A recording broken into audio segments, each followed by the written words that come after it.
Penderitaan dan eksistensialisme, perspektif Sartre dan Camus. Jean-Paul Sartre dan Albert Camus adalah dua tokoh sentral dalam filsafat eksistensialisme, dan keduanya menawarkan pandangan yang mendalam tentang penderitaan sebagai aspek esensial dari kondisi manusia.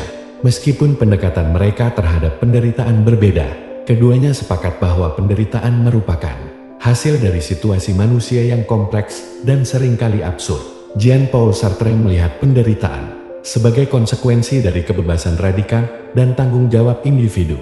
Dalam pandangan Sartre, manusia ditakdirkan untuk bebas memilih dan menentukan makna hidup mereka sendiri. Kebebasan ini, meskipun memberikan peluang untuk pencapaian dan penciptaan makna, juga membawa beban yang berat. Penderitaan muncul ketika individu menghadapi kesadaran akan kebebasan mereka dan tanggung jawab moral yang menyertainya. Sartre menyatakan bahwa dalam dunia yang tidak memiliki makna yang ditetapkan secara inheren, manusia harus menciptakan makna mereka sendiri melalui pilihan dan tindakan mereka.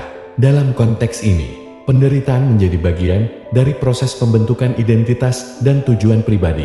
Albert Camus, di sisi lain, memandang penderitaan sebagai bagian integral dari absurditas hidup. Dalam esai terkenalnya, Mitos Sisyphus, Camus mengeksplorasi tema absurditas dan keputusasaan yang dialami oleh manusia ketika mereka menyadari bahwa hidup tidak memiliki makna objektif atau tujuan akhir. Camus menggunakan kisah Sisyphus yang dihukum untuk mendorong batu besar ke puncak gunung hanya untuk melihatnya tergelincir ke bawah setiap kali sebagai metafora untuk keadaan manusia.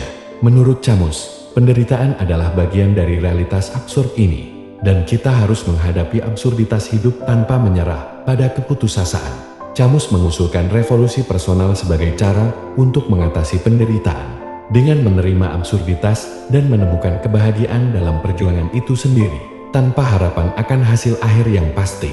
Kedua pemikir ini memberikan wawasan yang berharga tentang penderitaan dan eksistensialisme.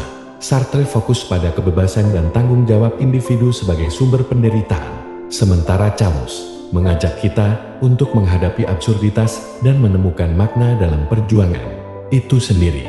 Meskipun perspektif mereka berbeda, keduanya menawarkan cara-cara untuk memahami dan mengatasi penderitaan dalam konteks kehidupan yang seringkali tampak tidak masuk akal. Terima kasih.